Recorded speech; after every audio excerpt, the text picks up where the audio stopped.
Soy la doctora Bárbara Markiewicz, especialista en articulación temporomandibular y ortodoncista, directora de esta clínica. Si tienes desgastes dentarios o tienes bruxismo, si tienes dolor articular o ambas cosas, es posible que tengas un problema en la trayectoria mandibular, en esa dinámica mandibular.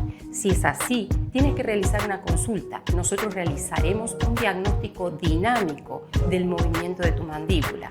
Detectaremos dónde está el problema y pondremos el tratamiento adecuado.